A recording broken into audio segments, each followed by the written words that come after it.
subscribe our channel Pakiza Institute and press the bell icon. Join us for a better future. Get a boost startup of your career.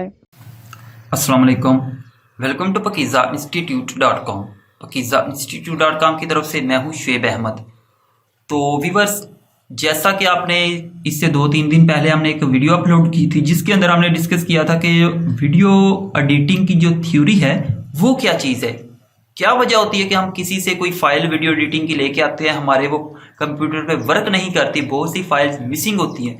तो इस सब के बारे में हमने जो फर्स्ट क्लास थी थ्योरी की उसके अंदर डिस्कस किया था। अगर आपने नहीं देखी तो फर्स्ट क्लास हमारी ज़रूर देखिएगा, वीडियो एडिटिंग की थ्योरी के बारे में इंशाल्लाह ताला बहुत ही आपके लिए फ़ायदेमंद होगी। ठीक है, तो जैसा कि मैंने फर्स्ट क्लास के अंदर बताया था कि नेक्स्ट जो हमारी क्लास होगी उसके अंदर मैं बताऊंगा बकायदा प्रैक्टिकली करके कंप्यूटर पे कि किस तरह आप अपने एक फाइल प्रोजेक्ट को सेव करो कि वो हर जगह पे ओपन करें तो सेम डेटा वहां पे ओपन हो। ठीक है, तो इसके लिए मैं आप जो सॉफ्टवेयर यूज करूंगा, आपने उसका नाम यकीनन पहले सुना होगा, मैं यूज करूंगा Adobe Premiere Pro CC 2020 version. ठीक है, इसके अंदर हम एक प्रोजेक्ट बनाएंगे और फिर मैं आपको उसे सेव करूंगा एंड फिर दिखाऊंगा कि किस तरह आप इसको सेव करेंगे और किसी भी कंप्यूटर पे जाके ओपन करोगे तो सारी फाइलें जो होंगी वो ऑटोमेटिकली ही लिंक होगी। एक्चुअली क्या करना है हमने, जब हमने सेव करना है ना तो हमारी जो फाइल लिंक्ड होनी है वो साथ हमें सेव करनी है उसी प्रोजेक्ट फाइल के अंदर। अब आप सोच रहे होंगे क्या हमें वो 1 by 1 वहां से फाइल कॉपी करके प्रोजेक्ट फाइल के अंदर पेस्ट करनी होगी? तो अगर आप ऐसे सोच रहे हैं तो आप बिल्कुल ही गलत सोच रहे हैं। ठीक है, क्योंकि हो सकता है आपने जो प्रोजेक्ट क्रिएट किया है उसके अंदर आपने 15, 20, 30, 50 फाइल भी लिंक की हो, तो आप वो वहां से उनकी लोकेशन सर्च कर करके वहां से एक एक को उठा के अपने प्रोजेक्ट फाइल की फोल्डर जो है उसके अंदर पेस्ट करोगे। ऐसा नहीं होगा। मैं आपको सॉफ्टवेयर के अंदर ही एक ऐसी ऑप्शन बताऊंगा जहां से आप सेव करोगे तो ऑटोमेटिकली आपके प्रोजेक्ट के अंदर जितनी फाइल्स ओपन होगी वो ऑटोमेटिकली ही आपका जो प्रोजेक्ट सेव होगा उसके अंदर इंसर्ट हो जाएंगी, उसके अंदर शामिल हो जाएंगी। ठीक है, तो फिर आप उसे कहीं भी किसी भी कंप्यूटर पे जाके ओपन करोगे तो आपकी सारी फाइल वहां पे लिंक ही मौजूद होंगी और वहां पे आप वर्क कर सकोगे। तो इसके लिए चलते हैं कंप्यूटर की स्क्रीन पे और वहां पे एक प्रैक्टिकली करके देखते हैं किस तरह हम अपने प्रोजेक्ट को सेव करते हैं ताकि हर जगह पे हमारी फाइल ओपन हो सके। तो ये हम कंप्यूटर की स्क्रीन पे आ चुके हैं। यहाँ पे आप देख सकते हो कि हमने Adobe Premiere Pro का जो 2020 वर्जन है ये ओपन किया हुआ है। ठीक है, तो इसके अंदर एक देखें तो मैंने प्रोजेक्ट ओपन किया हुआ है। ये प्रोजेक्ट कौन सा है पहले मैं इसके बारे में थोड़ा सा बता दूं।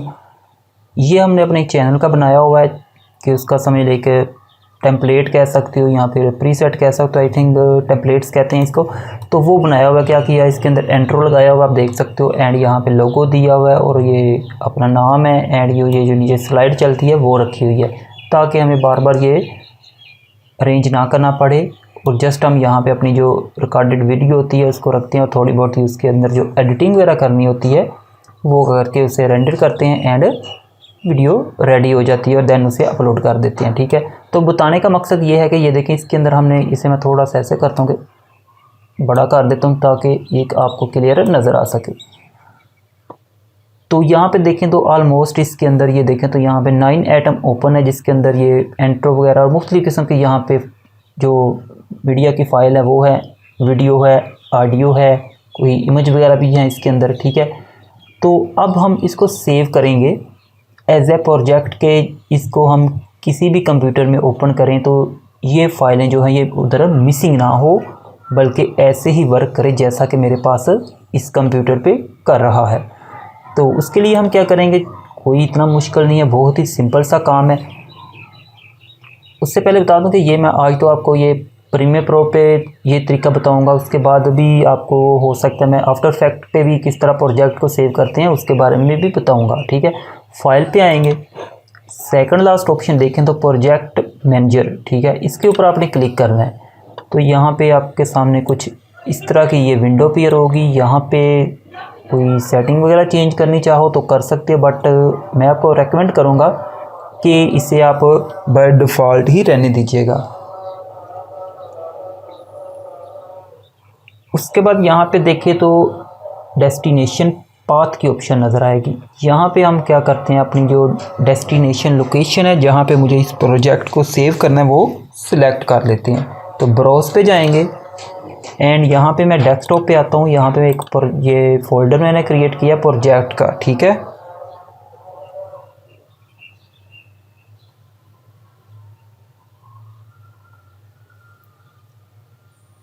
तो इसको हम सिलेक्ट कर लेते हैं, सिलेक्ट फोल्डर पे क्लिक कर देते हैं, ठीक है। उसके बाद यहाँ पे देखो तो डिस्क स्पेस पे देखें तो ये हमारी सी ड्राइव की अवेलेबल डिस्क यहाँ पे जो उसकी स्पेस है वो शो हो रही है।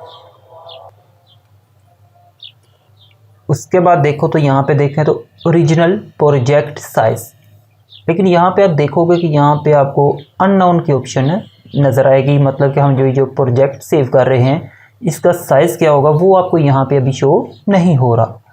तो इसके लिए आपने सिंपली ये करना है कि ये कैलकुलेट की ऑप्शन आपको नज़र आ रही है, इसके ऊपर जस्ट आपने क्लिक कर देना है। तो क्लिक करने के बाद ये देखिए तो यहाँ पे original project size 33 MB almost and resulting project size जो कि सेव होने के बाद आपको शो होगा वो है ऑलमोस्ट 29 MB, ठीक है।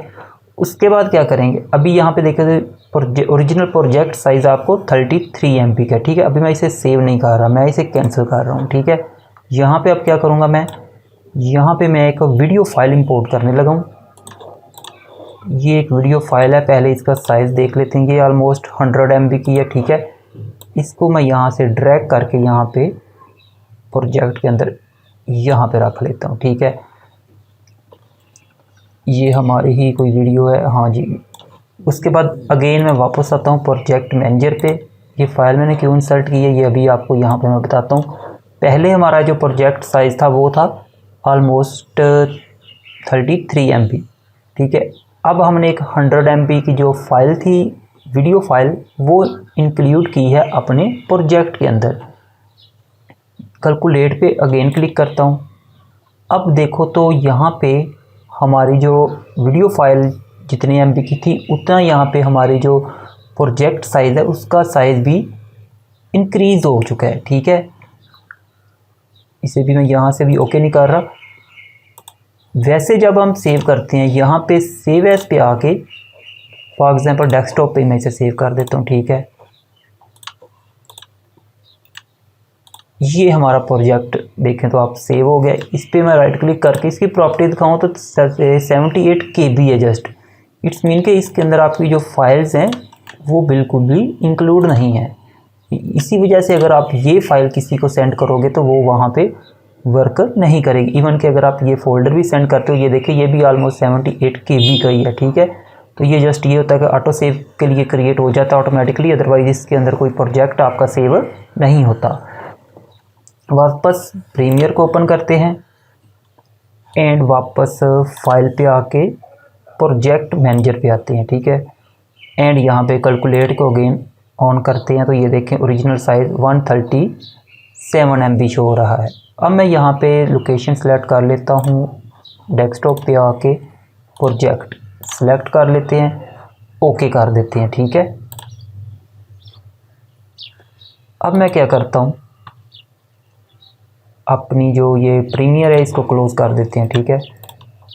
ये फ़ोल्डर था जिसके अंदर हमने अपना प्रोजेक्ट सेव किया है। इस पर क्लिक करते हैं, प्रॉपर्टी पे आते हैं तो देखिए इसका साइज़ आपको 132 MB शो हो रहा है, ठीक है।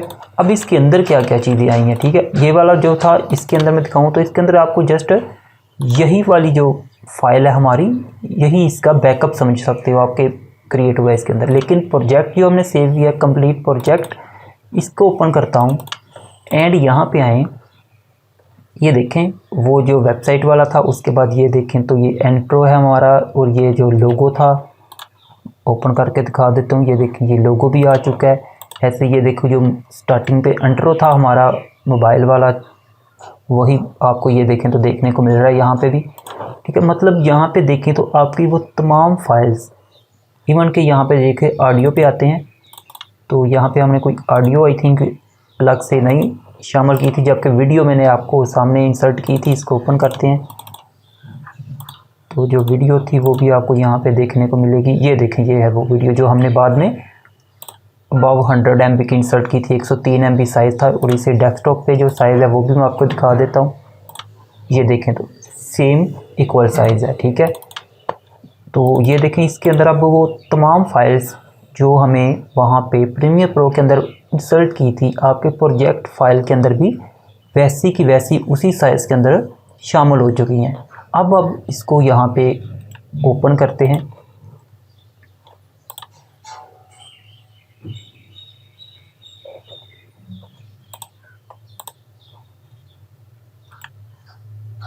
थोड़ा सा ये टाइम लेता है ओपन होने में प्रीमियर।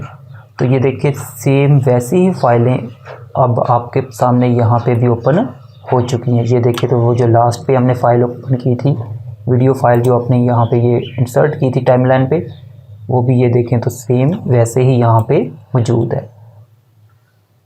तो इस तरह आप ये वाला जो प्रोजेक्ट सेव किया है इसको आप किसी को भी सेंड करोगे तो ये सेम वैसे ही वर्क करेगा जैसा कि हमारे पास यहाँ पे वर्क कर रहा है। तो ओके स्टूडेंट, ये तो थी हमारी आज की वीडियो। डेफिनेटली ये वीडियो देखने के बाद आपको ये पता चल गया होगा कि किस तरह आप एडोबी प्रीमियर प्रो के अंदर एक प्रोजेक्ट को किस तरह सेव कर सकते हो कि वो अगर आप किसी को फॉरवर्ड करो तो उसके पास भी सेम ऐसे ही वर्क करे जैसा कि आपके पास वर्क कर रहा है। इसकी ज़रूरत हमें कई दफ़ा पड़ती है, स्पेशली तो उस वक्त पड़ती है जब आपने ये किसी को प्रोजेक्ट फॉरवर्ड करना होता है, और दूसरा ये अपने लिए भी आपके लिए बहुत ही हेल्पफुल है। फॉर एग्जाम्पल जैसे ये मैंने एक प्रोजेक्ट तैयार करके रखा होगा, सेम आप भी अपने लिए ऐसे तैयार करके रख सकते हो। ओके स्टूडेंट, ये तो थी हमारी आज की वीडियो। आई थिंक आपको ये वीडियो देखने के बाद ये कंफर्म हो गया होगा कि हम एडोब प्रीमियर प्रो के अंदर अपने प्रोजेक्ट को किस तरह सेव करें कि वो हर जगह पे ओपन करें तो वर्क करे, वहाँ पे ये इशू ना आए कि ये फाइल मिसिंग है, ऑडियो मिसिंग है, वीडियो मिसिंग है या इमेज मिसिंग है। ठीक है, क्लास अच्छी लगी हो तो वीडियो को लाइक एंड शेयर जरूर करें, और अगर आप सब्सक्राइब नहीं किया तो काइंडली सब्सक्राइब करें। मिलते हैं नेक्स्ट वीडियो में, तब तक के लिए अल्लाह हाफिज़।